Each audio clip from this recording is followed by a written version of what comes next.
ಮೂಡಾ ಸಂಕಷ್ಟ ಮಾನ್ಯ ಮುಖ್ಯಮಂತ್ರಿ ಸಿದ್ದರಾಮಯ್ಯನವರಿಗೆ ಎದುರಾಗಿದೆ. ಮೂಡಾ ಕೇಸ್ನಲ್ಲಿ ಸಿಎಂಗೆ ಶೋಕಾಸ್ ನೋಟಿಸ್. ಕಾನೂನು ತಜ್ಞರ ಜೊತೆಯಲ್ಲಿ ರಾಜ್ಯಪಾಲರ ಸಮಾಲೋಚನೆ. ಅಭಿಪ್ರಾಯ ಪಡೆದು ಶೋಕಾಸ್ ನೋಟಿಸ್ ನೀಡುವ ತೀರ್ಮಾನವನ್ನು ತೆಗೆದುಕೊಳ್ಳುವ ಸಾಧ್ಯತೆ ಇದೆ. ರಾಜ್ಯಪಾಲರ ಶೋಕಾಸ್ ನೋಟಿಸ್ಗೆ ಸರ್ಕಾರದ ಉತ್ತರ ಈಗಾಗಲೇ ರಾಜಭವನಕ್ಕೆ ತಲುಪಿರುವ ನೋಟಿಸ್ನ ಉತ್ತರ ದೆಹಲಿಯಲ್ಲಿದ್ದ ಕಾರಣ ಉತ್ತರವನ್ನು ಪರಿಶೀಲಿಸಿದ ರಾಜ್ಯಪಾಲರು ಶೋಕಾಸ್ ನೋಟಿಸ್ಗೆ ಉತ್ತರವನ್ನು ಕೊಡೋದಕ್ಕೆ ಈಗ ರಾಜ್ಯಪಾಲರು ಕನ್ವೀನಿಯೆಂಟ್ ಆಗಿಲ್ಲ. ಅವರು ದೆಹಲಿಯಲ್ಲಿದ್ದಾರೆ, ಆ ಕಾರಣದಿಂದ ಉತ್ತರವನ್ನು ಕೊಡಲಿಲ್ಲ. ಇವತ್ತು ಅಭಿಪ್ರಾಯ ಪಡೆದ ಬಳಿಕ ರಾಜ್ಯಪಾಲರು ತೀರ್ಮಾನವನ್ನು ಮಾಡ್ತಾರೆ. ಸಿಎಂ ವಿರುದ್ಧ ಪ್ರಾಸಿಕ್ಯೂಷನ್ಗೆ ನೀಡಬೇಕೋ ಅಥವಾ ಬೇಡವೋ ಅನ್ನೋದ್ರ ಬಗ್ಗೆ ರಾಜ್ಯಪಾಲರು ತೀರ್ಮಾನ ಮಾಡ್ತಾರೆ. ಇನ್ನೆರಡು ದಿನಗಳಲ್ಲಿ ಸಿಎಂ ಸಿದ್ದರಾಮಯ್ಯ ಭವಿಷ್ಯ ನಿರ್ಧಾರ ಆಗುತ್ತೆ. ಪ್ರಾಸಿಕ್ಯೂಷನ್ಗೆ ಅನುಮತಿ ಕೊಟ್ಟರೆ ಕಾನೂನು ಹೋರಾಟವನ್ನು ಮಾಡಬೇಕಾಗತ್ತೆ. ನಮಗೆ ರಾಜ್ಯಪಾಲರ ಮೇಲೆ ವಿಶ್ವಾಸ ಇದೆ ಅಂಥೇಳಿ ಪರಮೇಶ್ವರ್ ಹೇಳಿದ್ದಾರೆ. ಕ್ಯಾಬಿನೆಟ್ ನಿರ್ಣಯವನ್ನು ರಾಜ್ಯಪಾಲ ಗೆಹ್ಲೋಟ್ ಒಪ್ಪುತ್ತಾರೆ. ಅದನ್ನು ಮೀರಿ ಪ್ರಾಸಿಕ್ಯೂಷನ್ಗೆ ಅನುಮತಿ ಕೊಡೋದಿಲ್ಲ ಅಂತೇಳಿ ಹೇಳಿದ್ದಾರೆ.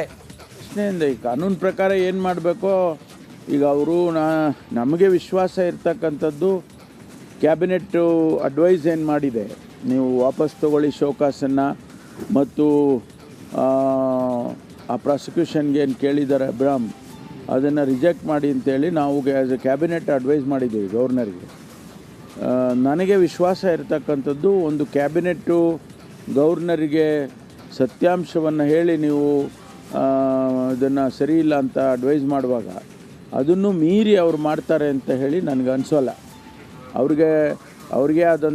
ಅವರಿಗೆ ದತ್ತವಾದಂಥ ಅಧಿಕಾರ ಇರ್ಬೋದು, ಆದರೆ ಕ್ಯಾಬಿನೆಟ್ಟಿನ ಅಡ್ವೈಸನ್ನು ಅಷ್ಟೊಂದು ಸುಲಭನಾಗಿ ಅವರು ರಿಜೆಕ್ಟ್ ಮಾಡಲ್ಲ ಅಂತ ಅಂದ್ಕೊಳ್ತೀನಿ. ಹಾಗೂ ಮೀರಿ ಅವರು ಪ್ರಾಸಿಕ್ಯೂಷನ್ ಪರ್ಮಿಷನ್ ಕೊಟ್ಟರೆ ನಾವು ಅದನ್ನು ಕಾನೂನು ಹೋರಾಟವನ್ನು ಮಾಡ್ತೀವಿ. ಸಿದ್ದರಾಮಯ್ಯ ಬುಡಕ್ಕೆ ಮೂಡಾ ಹಗರಣದ ಮುಳ್ಳು ಹೊಕ್ಕಿಕೊಂಡಿದ್ದು ಕ್ಷಣ ಕ್ಷಣಕ್ಕೂ ಕೂಡ ಆತಂಕವನ್ನು ಹೆಚ್ಚಿಸ್ತಾ ಇದೆ. ರಾಜ್ಯಪಾಲರು ಪ್ರಾಸಿಕ್ಯೂಷನ್ಗೆ ಅನುಮತಿಯನ್ನು ನೀಡಿದರೆ ಏನು ಮಾಡೋದು ಅನ್ನೋ ಟೆನ್ಷನ್ನಲ್ಲಿ ಈಗ ಸಿಎಂ ಇದ್ದಾರೆ.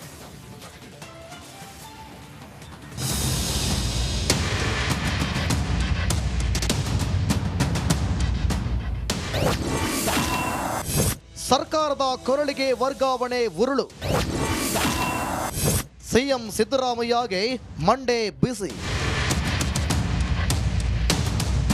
ಸಿಎಂ ಸಿದ್ದರಾಮಯ್ಯ ಕೊರಳಿಗೆ ಮೂಡಾ ಹಗರಣದ ಉರುಳು ಸುತ್ತಿಕೊಂಡಿದ್ದು ವಿಲವಿಲ ಅಂತ ಒದ್ದಾಡುವಂತೆ ಮಾಡಿದೆ. ಎತ್ತ ಅಧಿಕಾರ, ಅತ್ತ ಮರ್ಯಾದೆ, ಇವೆರಡರ ಮಧ್ಯೆ ಸಿಲುಕಿ ಸಿದ್ದರಾಮಯ್ಯಗೆ ನಿದ್ದೆ ಇಲ್ಲದಂತಾಗಿದೆ. ಈ ಮಧ್ಯೆ ರಾಜ್ಯಪಾಲರು ಪ್ರಾಸಿಕ್ಯೂಷನ್ಗೆ ಅನುಮತಿ ನೀಡಿದರೆ ಏನ್ ಮಾಡೋದು ಅನ್ನೋ ಆತಂಕದಲ್ಲಿದ್ದಾರೆ. ಸದ್ಯ ದೆಹಲಿಯಲ್ಲಿರುವ ರಾಜ್ಯಪಾಲ ಥಾವರ್ ಚಂದ್ ಗೆಹ್ಲೋಟ್ ಇಂದು ಬೆಂಗಳೂರಿಗೆ ವಾಪಸ್ಸಾಗುವ ಸಾಧ್ಯತೆ ಇದೆ. ಒಂದು ವೇಳೆ ಹಿಂದೆ ರಾಜ್ಯಪಾಲರು ಬಂದರೆ ಪ್ರಾಸಿಕ್ಯೂಷನ್ಗೆ ಅನುಮತಿ ನೀಡುವ ಸಾಧ್ಯತೆ ಇದೆ. ಹೀಗಾಗಿ ಸಿಎಂಗೆ ಮಹತ್ವದ ದಿನವಾಗಿದ್ದು ಏನಾಗುತ್ತೋ ಏನೋ ಅನ್ನೋ ಕುತೂಹಲ ಹೆಚ್ಚಿದೆ. ಸಿಎಂಗೆ ಮಂಡೆ ಬಿಸಿ. ಮೂಡಾ ಹಗರಣ ಕುರಿತು ಸಿದ್ದರಾಮಯ್ಯರ ಸ್ಪಷ್ಟನೆ ಕೋರಿ ರಾಜ್ಯಪಾಲರು ನೋಟಿಸ್ ನೀಡಿದರು. ರಾಜ್ಯಪಾಲರ ನೋಟಿಸ್ ಹಿಂಪಡೆಯುವಂತೆ ಸಚಿವ ಸಂಪುಟದಲ್ಲಿ ನಿರ್ಣಯ ಕೈಗೊಳ್ಳಲಾಗಿತ್ತು. ಕಾನೂನು ಹೋರಾಟ ನಡೆಸಲು ಸಂಪುಟದಲ್ಲಿ ನಿರ್ಣಯ ಕೈಗೊಳ್ಳಲಾಗಿತ್ತು. ಉತ್ತರ ಸಿಗದ ಹಿನ್ನೆಲೆ ಪ್ರಾಸಿಕ್ಯೂಷನ್ಗೆ ಅನುಮತಿ ನೀಡುವ ಸಾಧ್ಯತೆ ಇದೆ. ಅನುಮತಿ ಸಿಕ್ಕ ಕೂಡಲೇ ದೂರುದಾರ ಸಿಎಂ ವಿರುದ್ಧ ಜನಪ್ರತಿನಿಧಿಗಳ ನ್ಯಾಯಾಲಯಕ್ಕೆ ಪಿಸಿಆರ್ ಹಾಕಬಹುದು. ಪ್ರಾಸಿಕ್ಯೂಷನ್ಗೆ ಅನುಮತಿ ಪ್ರಶ್ನಿಸಿ ಹೈಕೋರ್ಟಿನಲ್ಲಿ ಪ್ರಶ್ನಿಸುವ ಸಾಧ್ಯತೆ ಇದೆ. ಹೈಕೋರ್ಟ್ನಲ್ಲಿ ಈ ವಿಚಾರವಾಗಿ ಸ್ಟೇ ಸಿಕ್ಕರೆ ಏನೂ ಸಮಸ್ಯೆ ಇಲ್ಲ. ಸ್ಟೇ ಸಿಕ್ಕಿಲ್ಲ ಅಂದರೆ ಜನಪ್ರತಿನಿಧಿಗಳ ನ್ಯಾಯಾಲಯದಲ್ಲಿ ವಿಚಾರಣೆ ನಡೆಯಲಿದೆ. ಈ ವೇಳೆ ಸಿದ್ದರಾಮಯ್ಯ ರಾಜೀನಾಮೆ ನೀಡುವ ಸಾಧ್ಯತೆ ಇದೆ. ಹೀಗಾಗಿ ಸಿಎಂ ಸಿದ್ದರಾಮಯ್ಯಗೆ ಮಂಡೆ ಬಿಸಿ ಹೆಚ್ಚಾಗಿದ್ದು ಇವತ್ತು ಏನಾಗುತ್ತಪ್ಪ ಅಂತ ಟೆನ್ಷನ್ನಲ್ಲಿದ್ದಾರೆ. ಆದರೂ ಕಾನೂನು ಹೋರಾಟ ನಡೆಸುವ ನಿರ್ಧಾರದಲ್ಲಿದ್ದಾರೆ.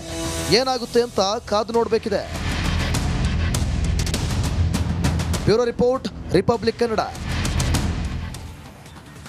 ನೇರ ಸಂಪರ್ಕದಲ್ಲಿ ನಮ್ಮ ಪ್ರತಿನಿಧಿ ಬಸವರಾಜ ಇದ್ದಾರೆ. ಬಸವರಾಜ, ಶೋಕಾಸ್ ನೋಟಿಸನ್ನು ಕೊಟ್ಟಾಗಿದೆ. ಈಗ ರಾಜ್ಯಪಾಲರು ತೀರ್ಮಾನ ಮಾಡಬೇಕು, ಏನು ಮಾಡಬೇಕು, ಪ್ರಾಸಿಕ್ಯೂಷನ್ಗೆ ಕೊಡಬೇಕಾ ಏನು ಅಂತ ಕೊಟ್ಟರೆ ಏನು, ಒಂದು ವೇಳೆ ಈಗ ಕ್ಯಾಬಿನೆಟ್ ಏನು ತೀರ್ಮಾನ ತೆಗೆದುಕೊಂಡು ರಾಜ್ಯಪಾಲರಿಗೆ ಮಾಹಿತಿ ನೀಡಿದೆ, ಸದ್ಯಕ್ಕಿದು ಎಷ್ಟು ದೊಡ್ಡ ಮಟ್ಟದಲ್ಲಿ ಮುಖ್ಯಮಂತ್ರಿಗಳಿಗೆ ಮುಳ್ಳಾಗೋ ಸಾಧ್ಯತೆಗಳಿದ್ದಾವೆ? ಬಸವರಾಜ್. ಖಂಡಿತ ರಂಜಿತ್, CM ಸಿದ್ದರಾಮಯ್ಯ ಅವರಿಗೆ ಮೂಡಾ ಪ್ರಕರಣದಲ್ಲಿ ಏನು ರಾಜ್ಯಪಾಲರು ಶೋಕಾಸ್ ನೋಟಿಸ್ ಕೊಟ್ಟಿದ್ರು, ಅದಕ್ಕೆ ಕಾಂಗ್ರೆಸ್ ಸರ್ಕಾರ ಕೆಂಡಾಮಂಡಲವಾಗಿ ಒಂದಷ್ಟು ನಿರ್ಣಯವನ್ನು ಕಳೆದ ಕ್ಯಾಬಿನೆಟ್ನಲ್ಲಿ ಪಾಸ್ ಮಾಡಿ ಕಳಿಸಲಾಗಿದೆ. ಬಹಳ ಪ್ರಮುಖವಾಗಿ TJ ಅಬ್ರಾಹಿಂ ಸಲ್ಲಿಸಿದಂಥ ದೂರಿನಲ್ಲಿ ಯಾವುದೇ ಸತ್ಯಾಂಶ ಇಲ್ಲ ಮತ್ತು ಅವರ ಪೂರ್ವಾಪರ ಕೂಡ ಸರಿಯಾಗಿಲ್ಲ. ಅದನ್ನೆಲ್ಲ ನೀವು ಪರಿಶೀಲನೆ ಮಾಡಬೇಕು ಮತ್ತು ಸತ್ಯಾಂಶ ಇಲ್ಲದ ಕಾರಣಕ್ಕಾಗಿ ಯಾವುದೇ ಕಾರಣಕ್ಕೂ ಕೂಡ ಕ್ರಮವನ್ನು, ಕಾನೂನು ಹೋರಾಟವನ್ನು ಮಾಡಬಾರ್ದು ಅನ್ನುವಂಥ ಲೆಕ್ಕಾಚಾರದಲ್ಲಿ, ಪ್ರಾಸಿಕ್ಯೂಷನ್ಗೆ ಕೊಡಬಾರ್ದು ಅನ್ನುವಂಥ ಲೆಕ್ಕಾಚಾರದಲ್ಲಿ ಸಚಿವ ಸಂಪುಟ ನಿರ್ಣಯವನ್ನು ಈಗಾಗಲೇ ರಾಜ್ಯಪಾಲರಿಗೆ ಕಳಿಸಲಾಗಿದೆ. ರಾಜ್ಯಪಾಲರು ದೆಹಲಿಯಲ್ಲಿರೋ ಕಾರಣಕ್ಕಾಗಿ ಈ ಒಂದು ಉತ್ತರವನ್ನು ಇನ್ನೂ ಕೂಡ ನೋಡಿಲ್ಲ.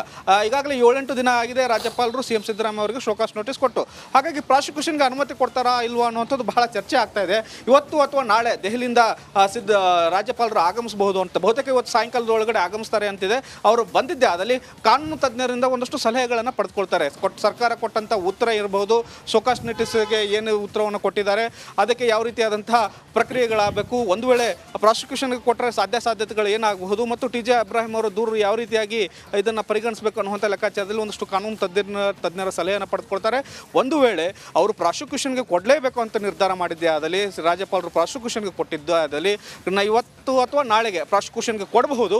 ಕೊಟ್ಟ ನಂತರ ರಾಜ್ಯ ಸರ್ಕಾರವು ಕೂಡ ಸುಮ್ಮನೆ ಕೂತ್ಕೊಳ್ಳಲ್ಲ. ರಾಜ್ಯ ಸರ್ಕಾರವು ಕೂಡ ಕಾನೂನು ಹೋರಾಟ ಮಾಡೋಕೆ ಈಗಾಗಲೇ ಸಿದ್ಧತೆಯನ್ನು ನಡೆಸಿಕೊಂಡಿದೆ. ಹೈಕಮಾಂಡ್ ನಾಯಕರು ಕೂಡ ಸಾಕಷ್ಟು ಚರ್ಚೆಯನ್ನು ಮಾಡಿದ್ದಾರೆ.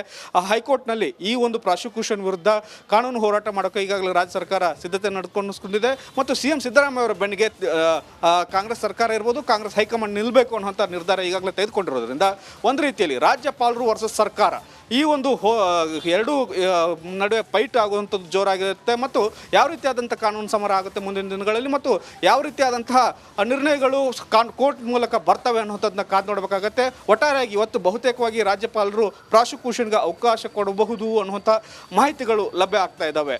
ರಂಜಿತ್, ಬಸವರಾಜು, ಈಗ ಕ್ಯಾಬಿನೆಟ್ನಲ್ಲಿ ಏನು ನಿರ್ಣಯ ತೆಗೆದುಕೊಂಡಿದ್ದಾರೆ ಅದನ್ನು ರಾಜ್ಯಪಾಲರಿಗೂ ಕೂಡ ಕಳಿಸ್ಕೊಡ್ಲಾಗಿದೆ. ಆದರೆ ಅದನ್ನು ಅವರು ಗಮನಿಸಿಲ್ಲ, ಅವರು ಡೆಲ್ಲಿಯಲ್ಲಿದ್ದಾರೆ ಅನ್ನೋದ್ರ ಬಗ್ಗೆ ಈಗ ಮಾಹಿತಿ ಇದೆ. ಸದ್ಯ ಅವರು ಬಂದು ಅದನ್ನು ನೋಡಿ ಆ ನಂತರ ತೀರ್ಮಾನ ಆಗಬೇಕಾಗಿದೆ. ಅವ್ರ ತೀರ್ಮಾನ ಏನಾಗಿರಬಹುದು? ಏನಾದರೂ ಪ್ರಾಸಿಕ್ಯೂಷನ್ಗೆ ಕೊಡುವಂಥ ಪಾಸಿಬಿಲಿಟೀಸ್ ಇದೆಯಾ? ಕ್ಯಾಬಿನೆಟ್ ತೆಗೆದುಕೊಂಡಂಥ ತೀರ್ಮಾನ ಏನು? ಬಸವರಾಜ್. ರಂಜಿತ್, ಈಗಾಗಲೇ ಹೇಳಿದ ಹಾಗೆ ಕ್ಯಾಬಿನೆಟ್ ಮಾಡಿದಂಥ ನಿರ್ಣಯವನ್ನು ಕೂಡ ರಾಜ್ಯಪಾಲರು ತಲೆ ಹಾಕುವಾಗಿಲ್ಲ. ಯಾಕಂದರೆ ಸರ್ಕಾರದಲ್ಲಿ ಶಾಸನ ಸಭೆಯನ್ನು ರಚನೆ ಮಾಡ್ತಕ್ಕಂಥದ್ದು ರಾಜ್ಯದಲ್ಲಿ ಕ್ಯಾಬಿನೆಟೇ ಆಗಿರೋದ್ರಿಂದ ಮತ್ತು ಶಾಸಕಾಂಗ ಪಕ್ಷದ ಶಾಸಕಾಂಗ ಸದನ ಆಗಿರೋದ್ರಿಂದ ಕ್ಯಾಬಿನೆಟ್ಗೆ ಬಹಳ ಪ್ರಾಮುಖ್ಯತೆ ಇರುತ್ತೆ. ಯಾವ ನಿರ್ಣಯವನ್ನು ಕ್ಯಾಬಿನೆಟ್ ಪಾಸ್ ಮಾಡಿ ಕಳಿಸಲಾಗಿದೆ ಅದನ್ನು ಒಂದು ರೀತಿಯಲ್ಲಿ ರಾಜ್ಯಪಾಲರು ಸಂಪೂರ್ಣವಾಗಿ ಅಧ್ಯಯನ ಮಾಡಬೇಕಾಗತ್ತೆ. ಅಧ್ಯಯನ ಮಾಡಿದ ಬಳಿಕ ಕಾನೂನು ಪಂಡಿತರ ಸಲಹೆಯನ್ನು ಖಂಡಿತವಾಗಿ ಪಡೆದುಕೊಳ್ಬೇಕಾಗತ್ತೆ. ಅದಕ್ಕೆ ಸ್ವಲ್ಪ ಸಮಯ ಹಿಡಿಬಹುದು. ಇವತ್ತೇ ಆಗುತ್ತೆ. ನಮಸ್ಕಾರ, ಕರ್ನಾಟಕ ಪ್ರೈಮ್ ಟೈಮ್ಗೆ ಸ್ವಾಗತ. ನಾನು ಜಯಪ್ರಕಾಶ್ ಶೆಟ್ಟಿ. ಇಡೀ ಕರ್ನಾಡು ಇವತ್ತು ರೆಬೆಲ್ ಆಗಿ ನಿಂತಿದೆ. ಈ ಹಗರಣಗಳನ್ನು ಸದನದಲ್ಲಿ ಪ್ರಸ್ತಾಪ ಮಾಡಲು ಕೂಡ ಕಾಂಗ್ರೆಸ್ ಹಿಂದೇಟು ಹಾಕಿದ್ದೇಕೆ? ನಿಮ್ಗೆ ಸಂಬಳ ಅದಕ್ಕೆ, ನಿಮಗೆ ವಾಹನ ಅದಕ್ಕೆ, ನಿಮಗೆ ವೆಪನ್ ಅದಕ್ಕೆ, ನೀವು ಅದನ್ನು ಸೆರೆ ಹಿಡಿಬೇಕಾಗಿತ್ತು. ನೀವು ವಿದ್ಯುತ್ ಬರ ಇದೆ ಅಂತ ಹೇಳ್ತಾ ಇದ್ದೀರಿ, ಎಲ್ಲಿ ಬರ ಇದೆ ನೀವು ಹೇಳಬೇಕು. ಪಾಕಿಸ್ತಾನ್ ಆಕ್ಯುಪೈಡ್ ಕಾಶ್ಮೀರ್ ಅದು ಎಂದೆಂದಿಗೂ ನಮ್ಮದು. 40 ಮೆಷಿನ್ಗಳು ತಂದಿತ್ತು ನೋಟ್ ಎಣಿಸುವುದಕ್ಕೆ, ಅದೇ ಹಾಳಾಗಿದೆ. ಮಥುರಾದ ಗಲಾಟೆ ಇದೆಯಲ್ಲ, ಅದು ಸ್ಥಳೀಯವಾಗಿ ಕೂತು ಪರಿಹರಿಸಬಹುದಾದಂಥ ಕಾನೂನಿದೆ. ಅದು ಗ್ಯಾರಂಟಿ ಯೋಜನೆಯಿಂದ ನಷ್ಟ ಆಗಿದೆ, ಲಾಭ ಆಗಿದೆ, ದಯವಿಟ್ಟು ಹೇಳಿ. Dawood Ibrahim most wanted criminal ಯಾವಾಗಾದ ಅಂದರೆ ಇಲ್ಲಿ ತನಕ ಭಾರತ ದೇಶದಲ್ಲಿ ಓರ್ವ ದಲಿತ ಪ್ರಧಾನಿಯಾದಂಥ ಇತಿಹಾಸವೇ ಇಲ್ಲ. ರಿಪಬ್ಲಿಕ್ ವರ್ಲ್ಡ್ ಆಪ್ ಇದು ಕೇವಲ ಅಪ್ಲಿಕೇಶನ್ ಅಲ್ಲ, ಸಮಗ್ರ ಸುದ್ದಿಗಳ ಸಂಪರ್ಕ ಮಾರ್ಗಕ್ಕೆ ಕ್ರಾಂತಿಕಾರಿ ಬದಲಾವಣೆ. ರಿಪಬ್ಲಿಕ್ ವರ್ಲ್ಡ್ ಆಪ್ ಕೇವಲ ಸುದ್ದಿ ಅಪ್ಲಿಕೇಶನ್ ಅನ್ನ ಪರಿಚಯ ಮಾಡ್ತಾ ಇಲ್ಲ, ಬದಲಾಗಿ ಡಿಜಿಟಲ್ ಸುದ್ದಿ ಬಳಕೆಯ ಹೊಸ ಯುಗಕ್ಕೆ ನಾಂದಿ ಹಾಡ್ತಾ ಇದೆ. ಇದೊಂದು ಬ್ರೇಕಿಂಗ್ ನ್ಯೂಸ್, ಪ್ರಭಾವಶಾಲಿ ಕಾರ್ಯಕ್ರಮಗಳಿಗೆ ಗಟ್ಟಿಯಾದ ವೇದಿಕೆ. ರಿಪಬ್ಲಿಕ್ ವರ್ಲ್ಡ್ ಅಪ್ಲಿಕೇಶನ್ ಈಗ ಲೈವ್ ಆಗಿದೆ. ಗೂಗಲ್ ಪ್ಲೇ ಸ್ಟೋರ್ ಮತ್ತು ಆಪಲ್ ಆಪ್ ಸ್ಟೋರ್ ಎರಡರಲ್ಲೂ ಲಭ್ಯವಿದೆ. ಈಗಲೇ ಡೌನ್ಲೋಡ್ ಮಾಡಿ.